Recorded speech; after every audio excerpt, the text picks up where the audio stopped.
I like this book a lot. Let me see one. Yeah. If you want to crack through it, yeah. Crack through it. What do we got here? It seems like very Now deep this, novel. well, all right. So for children's books, right, I was doing research because there was, I think last year, Oh, that's cool. A little. Matt Walsh, who I want to call out on this show later.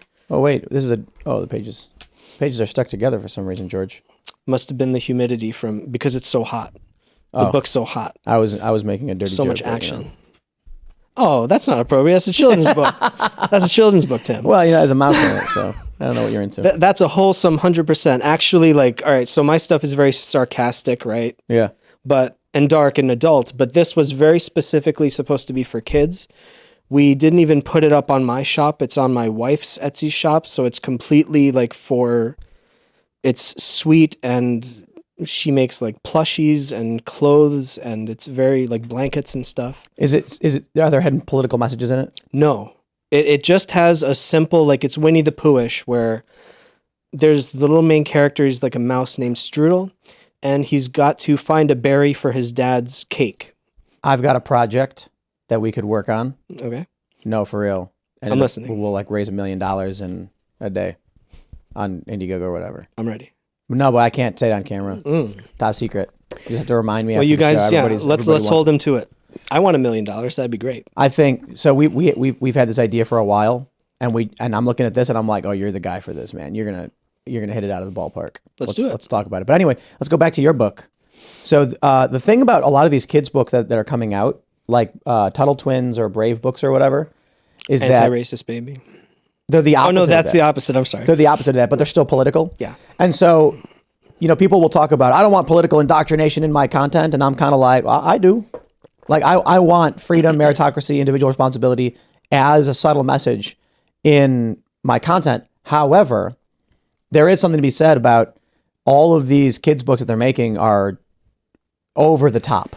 You know what I mean? Like, they're not just making a book where it's like the mouse fights the evil snake, and like the snake was hurting people and hurting people is bad. It's more like the snake was taking the acorns from the squirrels, and 20% of every harvest. It's too on the nose. Right, it's too on the nose. In this case, there is an instance of that where a weasel tricks Strudel into giving him a strawberry, and in exchange, spoilers, the weasel gives Strudel a rubber ball instead and says it's a berry, and so he takes the fake berry home, and it's like, oh, I've been tricked by a weasel, and that's pretty much. It's about, hey, you should trust yourself and don't bite off more than you can chew, and family values. And that's my message that I'm sneaking into the book. You should do the same thing, but make the story of Gellert's grave. Do you know that one? Remind me? Gellert. Oh, I love this story, dude. It's not for kids. I'm kidding. Oh. It's actually, it's supposed to be for kids.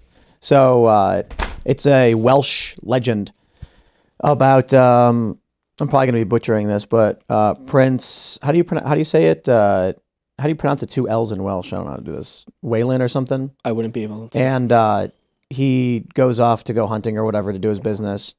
And when he comes back, he sees his house is all ransacked. Mm-hmm. And then, his dog was not with him. He sees his son's crib flipped over. There's blood everywhere. And then the dog walks over with blood dripping from its mouth, wagging its tail. Mm. And then, thinking that his dog killed his son while he was out, he pulls out a sword and thrusts it into the side of Gellert, his faithful hound, killing him. And then when he does, and the dog lets out a dying whelp, it wakes up the baby, he hears crying. And then he rushes over and he throws debris out of the way, and there's his baby safe and sound next to a wolf that Gellert had slain. I see. Absolutely brutal story. That would It's be like worthy. metal. Yeah. Somebody should illustrate that. I'd be happy to if I had time. Yeah. It's like, man. But that's more a story for dads, I guess, isn't it? I guess it's for like, if you're 13, the message is not to jump to conclusions, you'll regret it. And the legend is that he never smiled after that day. Interesting. Bro, could you imagine if you like a lot of killed children's your dog stories, and it turned out your dog saved your baby? Do you know when that story was written? Oh, dude, like 1400s or something. Yeah, it's super old legend. And there's a place in Wales called Gellert's Grave where it's supposedly there's a tree where the dog was buried. Yeah, I don't know if it's true. It's they say it's like a kid's story. It's a story to explain why you don't jump to conclusions, why you think before you look before you leap. A lot of the better stories that have survived over the years has some kind of 1 sentence or 2 sentence summaries like that, where this story is about don't. And what's happening with conservatives is they've put out like 3 books where it's like, It's too obvious. if you're a giraffe, you can't be a penguin, and it's like we get it. I mean, all right, the reason I wanted to jump into this was because of Johnny the Walrus, for example. I thought it was a little on the nose. It's fun. That's It's the a one fun book. outright where a kid wants to be a walrus. Yeah, I get that. So I like the idea of that book needs to exist. And then I said, why don't I take it to the next level even and not even have an outright political message? Where it's just, I think the idea is anyone, even a left type, would be able to share this book with their kids, and it's just a sweet book. But you do want subtle messages in it. You know what I mean? Yeah, but Just like not over the top, on the nose, hitting you over the head. I mean, a lot of the old Aesop's fables and Grimm's fairy tales had that sort of, I mean, even Hansel and Gretel's was like super dark, where the dad had remarried another woman and she wanted to get rid of the kids because they couldn't afford to feed them. Right. So because the dad listened to the second mom, the kids were in the woods and stuff. And I don't even remember, German storytelling. And then like in Little Red Riding Hood, like doesn't the lumberjack cut the wolf's stomach open to free the grandma or something like that? I wouldn't be surprised. Some really I know in brutal- Cinderella they tried to force their feet into the glass slippers and like cut them. I don't even. Yeah, they might have hurt themselves a little bit, but that shows how desperate they were. And then in Little Mermaid, she dies. She does. Right, Yeah. she turns into stone Foam. foam. She disintegrates. Yeah, the old one. There was an old. Yeah, I remember there was an old version, a cartoon of it, telling the actual story as a kid, and I was crying because I saw no, she dies at the end. No, that's not nice. Yeah. It was so sad. But maybe that's what we need. Maybe kids' stories should be more brutal. Maybe you should have the mouse there pull out a blade and come after the weasel for revenge, like John Wick style. In this case, kids can't even read the book. It's designed to be read to them, bedtime and stuff. So, but they can look at the happy little pictures. He's holding a berry and stuff. It's Big very strawberry, cute. yeah. Yeah, it's Yeah, big adorable. noise. But the idea is that we as a community who wants to fight wokeness, I think one of the best tricks we can do is just pump out stories that are just good, and then you have to be a little more subtle. That's exactly what I'm talking about. Yeah. A lot like when we've put out 4 songs. Yeah.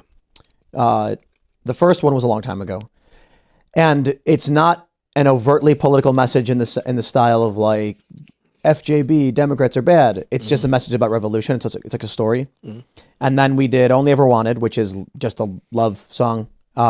Then we did Genocide, which is vaguely about institutions manipulating people and stuff like that. So that one gets a little political. And then the last one we put out is just about like not killing yourself.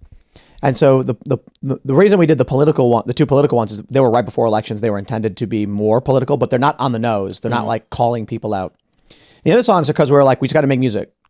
And whether it's good, whatever, whether we like it, conservatives, libertarians, disaffected liberals need to just make things. Yeah. And it doesn't have to be a book where it's like, little Ricky wants to be an umbrella, but Ricky can't be an umbrella. You know what I mean?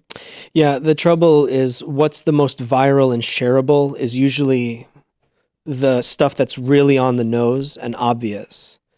Because Right. it's like the lowest resolution. What's the easiest to share out? Whereas a subtle, good story might not hit as hard.